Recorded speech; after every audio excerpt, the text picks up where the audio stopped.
Nung Lunes ng umaga, 3 a.m., umalis po kami ng Boracay, papunta po ng isla ng Kaluya. Okay po. Tapos po nung alas 7 na, o alas 6 yata, yung basta magliliwanag na po. Okay. Medyo lumalakas na po ang paunti-unti ang alon eh. Okay. Sir, may flash lang kanina dito sa screen, no? Yun po ba yung bangkang sinakyan ninyo? Opo, yung papunta pa lang po yan doon kami. Okay. So, paalis pa lang kayo, kumbaga. Opo. Malapit na po yan sa Boracay. Okay. So, paalis pa po kayo, no? So, itong bangkang sinasakyan po ninyo, tapos in transit, lumubog. Tama po ba? Hindi po, yung papunta pa lang po kami yan. Lumubog po kami yung pabalik na po, galing Boracay. Opo. So, from Boracay, papunta kayo dun sa destination ninyo, dun na lumubog. Opo. Ano po yung reason? Bakit lumubog po, Sir Arnel? Medyo po sumasama na yung panahon. Okay. So, the weather. Pero, sir, nakita ko kasi, no? Ilan po ba yung sumakay dun sa bangka po ninyo? Bali po kami doon eh. Bali 14. 14. Okay. Dalawa po kami mga pasahero, dalawang kapitan ng bangka. Okay. And sir, out of the 14 on board, ilan po sir yung hinahanap pa rin hanggang ngayon? Bali 7 pa po sila. Okay. So, eto, no? Mga kamag-anak ko po yan, saka pamangkin. Okay. Eto po, no? Yung mga nawawala, sina Mr. Vic Florendo, Zaldi Pasis, Rosandro Deloro, Roel Deloro, Joseph Deloro, Christian Aguilar at si Frankie Gajero. So 7 na mga pasahero po yung hindi pa rin mahanap hanggang ngayon. And that was August 26 po. 26, Monday. So more than a week na po, no, yung nakakalipas. Doon po sa mga 7, no, na naiwan, ibig sabihin yung mga nag-survive, ano po, sino po nag-rescue sa kanila? Yung Philippine Coast Guard, I suppose. Ano po yun eh? Dalawa po kasi kaming bangka. 2 bangka. Mayroon pa pong maliit yan eh. Yun doon po sa maliit na bangka, lahat po yun na naka-survive. 6 sila ron. Okay. So yung 2 bangka pala yung tumaob? Opo, yung maliit ang isa. Nauna po sila, ang layo po ng distansya namin. Nauna pa silang tumaob. Well, ganito sir ha. So yung Philippine Coast Guard po ba natin at that time ay pumunta po, no, for to your rescue? Wala po. Alas 8 po kami ng umaga tumaob eh. Alas 8 ng umaga nangyari po yun. Anong oras po dumating yung ating Coast Guard? Ay ako po, na-rescue na yun eh. Lunes ng umaga, lumubog na kami alas 8 ng umaga. Okay po. Tapos po, mga bandang alas 2 ng madaling araw nung Martes, yun na po, na binangga po kami. May bumangga po sa amin. Fishing vessel daw yun. Binangga? Binangga daw po sila. Pero para lang po malinaw, may radyo po ba yung sinasakyan niyo pong bangka? O wala po, para nakahingi po sana ng rescue? Wala po kayong dala? Yung kasama niyo po doon? Wala po. Miski yung life jacket, wala po. Kasi ano po yun eh, mangingisda. Parang in-air lang nila yon. Kita nga po natin sa video at sa mga larawan po, wala pong life jacket po doon. And ito lang sir, Attorney JV, meron na pong na-confirm na mga nasawi po dito, no? Kabilang na po dito yung contractor po na si Marlon Belleca at si Christopher Galejo and si Mark Delioro po. Ayan. So may 3 pa lang nasawi dito sa may 3 pang nasawi. Insidente po na ito. So kanina sabi ni Sir Arnel, mga kamag-anak niya, yung mga nasa bangka. So malamang kamag-anak din to ni Sir Arnel. So ayun, nakikiramay po kami sa inyo dito sa pagkawala ni na Marlon, Christopher at ni Mark. Pero sa ngayon, Shari, I think ang gusto nilang ilapit sa atin sana mapaigting yung paghahanap dun sa mga iba pang mga pasahero. So mayroon pa po tayong 7 pasahero na hanggang ngayon, 1 week, more than a week after the incident ay hindi pa rin nahahanap. Attorney, para lang yung dun sa katanungan niyo po kanina kung paano po sila nakakuha ng tulong. Yes. Lumangoy po sila ng 8 oras, yung mga bangkero po, saka lang po sila nakahingi ng tulong. Okay. Opo. So 8 hours silang nasa dagat. Yes po. 8 oras po silang lumangoy bago po sila nakahingi ng tulong. Magandang hapon po, Commander. Si Attorney JV po ito ng AXIS Party List. Commander, eto po, nakarating lang dito sa tanggapan ni Senator Raffy yung isang insidente, no, na may 2 bangka, small boats, na tumaob noong August 26. And apparently, more than a week after, meron pa rin po tayong mga hindi nahahanap, no, na mga pasahero doon sa 2 bangka po na yon. Sir, matanong ko lang, may update po ba coming from Coast Guard doon sa paghahanap po natin? Dito sa AOR namin, sir, sa Antique, particularly doon sa municipality ng Kaluya, as of now, sir, negative pa rin kami sa sighting, sir. Wala pa rin? Negative, yes, sir. Pero continuous po ba yung efforts natin, Commander, para yes, mahanap man lang? Kasi syempre, maintindihan natin yung pamilya na nag-aalala. Gusto man lang sanang makita man lang, no, yung kanilang mga kamag-anak. Yes, sir. Yes, sir. Ongoing pa rin naman yung conduct natin ng ng SAR, as well as yung pag-conduct natin din ng information drive, no, para sabihin natin yung mga adjacent na communities, no, kung may may sighting sila doon sa remaining 7 passengers, no, at ma-inform nila agad kami. Okay. Pero Commander, mayroon po bang nangyaring investigation dito? May na-identify na po ba natin kung ano yung mga naging pagkukulang, kung meron man, kung ano yung mga kailangan na i-improve at i-remind natin sa mga bankero, no, yung mga ibang pumupunta, no, diyan sa lumalayag, rather diyan sa dagat? As of now, sir, meron namang kinandak na investigation yung naman, sir, Maritime Casualty Investigation from Maritime Safety Services Command sa headquarters. Bali, pinadala nila yun, sir, yung isang team na yun para mag-conduct ng investigation dun sa may Kaluya, sir. And ano po yung sabi nung kanilang ginawang investigasyon? So, sir, wala pa naman silang na report, sir. Bali, waiting na din kami ng final report nila, sir. So, ongoing pa rin. Kailan po kaya darating yung report na yon, Commander? Hindi ko lang sure, sir, pero hanggang ngayon kasi, sir, ongoing pa rin yung pag-conduct natin, sir, ng efforts natin on SAR. Okay. Lalabas kaya yan within the week, Commander, yung report or investigation information na yan? As of now, sir, ongoing pa rin, sir, kasi hindi pa natin ma-conclude kasi nga mayroon pang remaining na 7 na missing, sir. Okay. Sir Junard, magandang hapon po. Hapon po.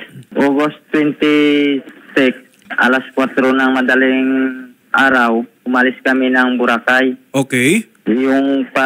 Nung alas 7 ng umaga, malapit na kami dito sa Kaluya, nakita namin yung isang kasama naming bangkang maliit na tumaob. Okay. Kaya binalikan namin. Yun ang nangyari. Pagbalik namin, nalubog din kami. Okay.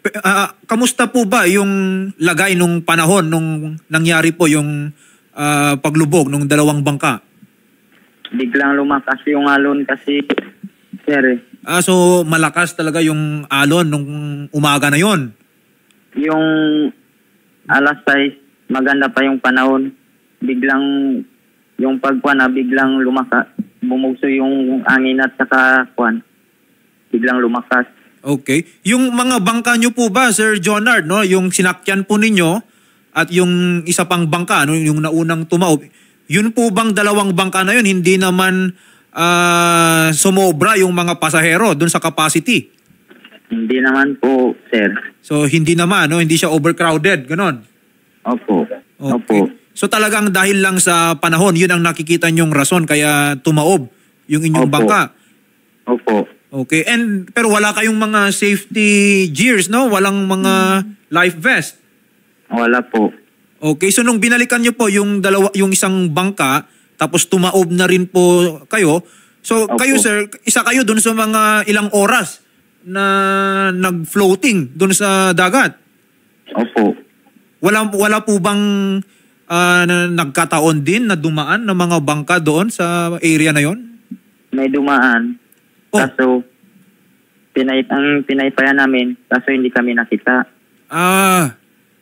And walang radyo yung bangka ninyo para sana nung nakita nyo nang tumaob yung unang bangka, nanghingi kayo ng saklolo? Ubos na lahat. Laglag yung mga cellphone namin. Kaya hindi na kami nakatawag, nakahingi ng rescue.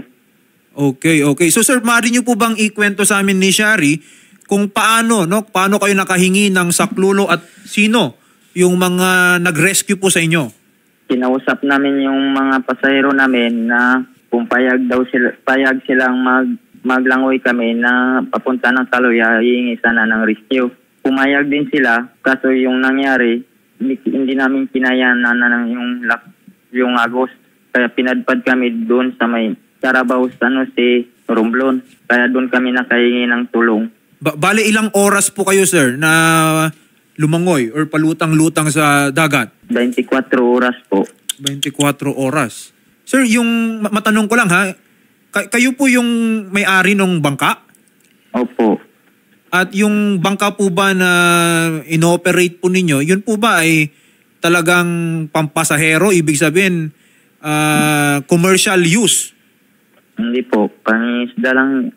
Pangkuan lang yun po. Pangisdan. So, fishing, lang talaga siya? Fishing boat?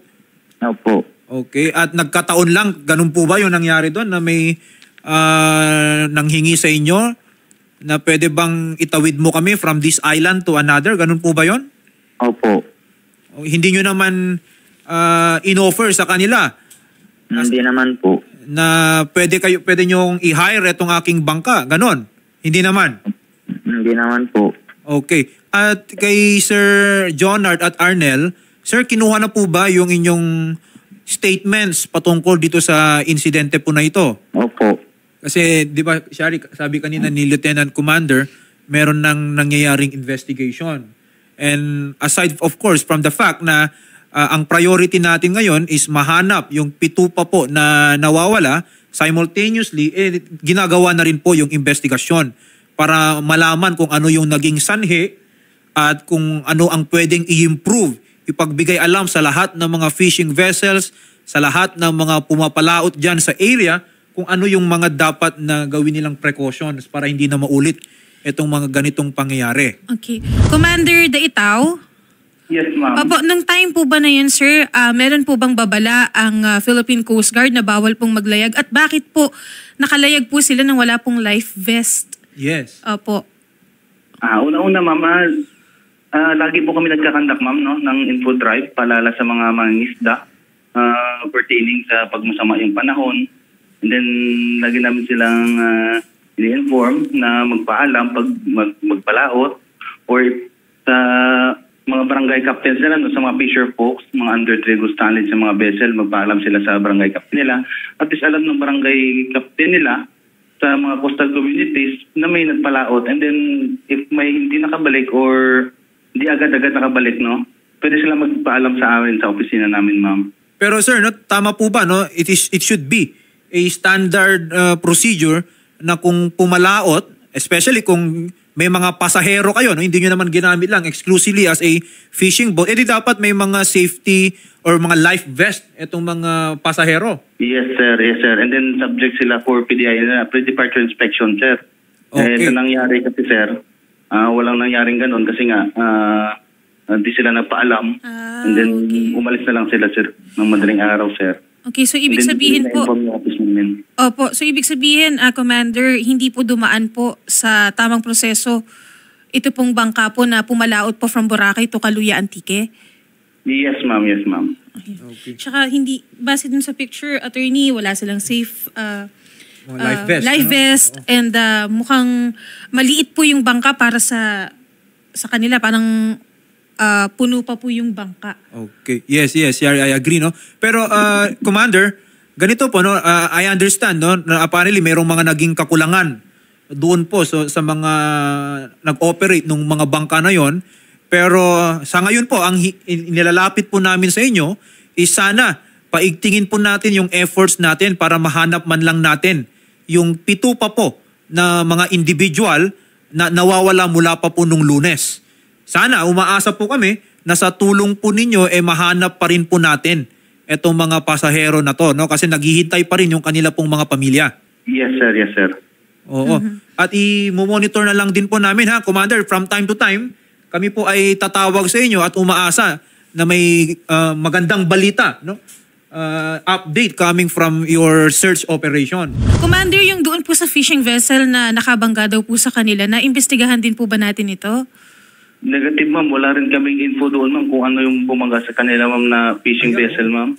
Oo nga, no, may allegation nga pala, no, na binangga sila ng isa pang fishing vessel. Yes, Attorney, yung ano na yon, palutang-lutang na kami doon ng madaling araw. Opo. Yun nga lang, binangga nga kami.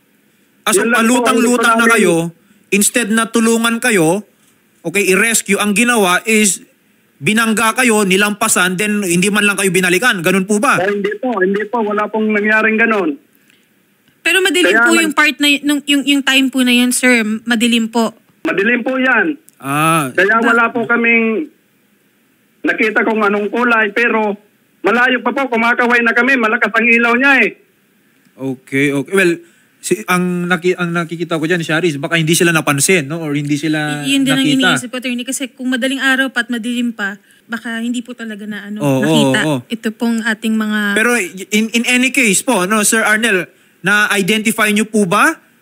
Nakita nyo ba kung ano yung identification number nung bangka po na yon?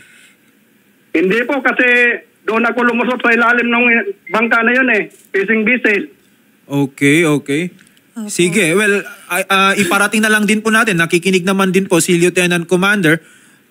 Pero I think, Shari, kung ganun, kasi parang ang human instinct naman is kung nakikita mong meron ng palutang-lutang dyan at nanghihingi ng tulong, ang instinct mo is huminto, tulungan, di ba? I-rescue sila. Kung ganun nga po na madilim, mabilis din siguro yung bangka at hindi naman inaasahan na bigla na lang may tao dun sa tubig. Baka nga hindi po kayo napansin. Pero in any case, nakikinig po si Lieutenant Commander Daitao at isasama na lang din po yan dun sa ginagawa pong investigasyon. Pero for now, nabanggit ko na po sa kanila, no, na yung efforts para hanapin po ang 7 pa po ninyong mga kamag-anak. Ayan po, no, narinig nyo from Lieutenant Commander kanina na patuloy pa rin naman yung efforts. Opo, sana po mahuli yung ano na yun, attorney, yung bumangga na yun sa amin, yun talaga, kung hindi kami binangga, malamang nakasurvive naman kami doon. Okay. Papaimbestigahan po natin, sir. Pero, sir, kasi yung sinakyan po ninyo is, I think, fishing boat po ito. Fishing boat, yes. Hindi po ito pampasaherong bangka. Pero gayon pa man, sir, papaimbestigahan pa rin po natin kay Commander Daitao. And Commander, siguro mas maganda, mas paigtingin po natin yung pagbantay po sa mga ganitong kalakaran po dyan na ginagawa pong pangpasahero po yung pang fishing boat. Correct. Na overloading po minsan. Overloading, wala pong safety vest. Life vest. Kasi delikado po yun. Yes, ma'am. That's why, ma'am, continuous yung pagkandak namin, ma'am, ng info drive. Ini-encourage namin yung mga boat owners na mag-secure ang necessary permit, ma'am, mag-operate. Ito po kasing Philippine Coast Guard ng Antique. Wala po kaming naririnig sa kanila na update nung time na yon. Halos lahat po ng tumutulong sa amin is Romblon. Ngayon lang po talaga sila nagsasalita ng ganyan.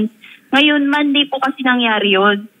3 to 5 p.m., alam na po ng Kaluya Coast Guard na may nangyaring ganon. Tapos hindi po nila in-inform yung karatig lugar. Sabi po ng Katiklan, around 9 a.m. Tuesday na nila nalaman na may ganon po na nangyari eh. 3 to 5 p.m. po, alam na nila na may ganon eh. Wala po, doon lang po sila around sa Buruanga, Panay, nagkaroon ng search and rescue operation. Sila po yung nakakaalam niyan, sir, na ganon yung hangin na papunta pala doon eh. Dapat nagkaroon din sila ng search and rescue that time eh. Sa mga karatig na lugar. Sana inalarma po nila yun eh. Okay. Lieutenant Commander Daitao, ano pong masasabi nyo doon sa sinabi ngayon ni Ma'am Mary J? Yes, sir. No? Upon receiving kasi ng report, sir, na-receive na rin kasi namin yung report, sir, hapon na, sir, from Kaluya MDRMO, and then immediately napakanda kami ng search and rescue doon sa AOR namin, sir. And then nag-inform din kami, sir, sa regional office as well as sa mga sir, sa Coast Guard Aklan, sir. Kahit tanongin po yung Aklan, sir. Sabi nila 9 a.m. na daw po nag-report to nung time na na-rescue yung 2 bangkero. 9 a.m. daw po nila nalaman yan. 9 a.m. ma'am ng ma'am. Actually, ma'am, nag-inform kami sa Aklan, ma'am, ng ma'am. 26 na ng ma'am. Narapit po yung pangkaratig lugar eh. Hindi lang po sila doon naghanap sa Antique eh. Kasi sobrang layo po nun, sir, nung Romblon na eh. Okay, ganito ha. Lieutenant Commander Daitao, Yes, sir. anong oras po nung Lunes ninyo nabalitaan yung pangyayari na may dalawang bangka nga na lumubog? Sir, around 1500 namin na-receive yung report, sir. Okay, so 3:00 ng hapon. Sir. And then from 3 p.m., no, tayo po ba ay nagpadala na, nag-mobilize man lang ng mga kagamitan natin para pumunta, no, mag-conduct ng rescue operations? Yes, sir. Nagkanta kami ng search and rescue, sir, doon sa UR namin sa Kaluya, sir. And then, ang guidance ko naman sa aming rescuer, sir, magkanta kayo ng search and rescue. Kaluya lang po yan. In favor yung panahon, sir. Pwede kayo mag-secure kung di kaya. Then inform na lang natin yung mga karatig na LGU and then as well as yung sa Coast Guard nga, sir, sa Aklan, sir. Okay, so kaagad-agad po ha, kayo po ay nag-conduct ng inyong rescue efforts. Yes, sir. Yes, And sir. later on, tama po ba yung pagkakaintindi ko? Kasi nga kayo mismo ay nag-conduct ng efforts dyan sa inyong area of responsibility. Nung hindi nyo mahanap, is then you coordinated with the nearby areas para manghingi basically ng tulong sa kanila. Yes, sir. If mayroon silang information or may sighting sila, sir. Totoo po ba yung sinabi ni Ma'am Mary J kanina na the next day na lang kayo nag-inform sa mga karatig Coast Guard? Negative, sir. Gabi pa lang nun, sir. Nag-inform na kami, sir. So meron naman palang naging coordination on the same day. Yes, sir. So, happen lang na nag-assist sa kanila sa Romblon kasi nga doon nakita yung mga survivors, sir. Okay. And then during that time, hindi pa ma-identify natin kung saan banda silang area na sir, captured. Yes. Well, that is another consideration. No? I think sina Sir Arnel, Ma'am Mary J, one of the reasons kasi po bakit kinailangan nating i-require yung mga pumupunta sa laot na i-inform yung mga ports or yung mga officials doon kung kayo po ay aalis para given the time period is mapre-predict din po nila kung saan yung location kung wala man lang mga GPS equipment yung mga bangka. I think, Shari, I think settled naman na kanina no, na hindi sila dumaan sa tamang proseso. So kahit nakarating kina Coast Guard Commander Daitao, sabi nga po niya, hindi pa nila ma-identify kung saan exactly yung location. So naging malawak yung search area, kumbaga. Hindi natin ma-pinpoint kung saan lang tayo magfo-focus. Ganun po ba, Commander Daitao? Yung nangyari? Yes, sir. Yes, sir.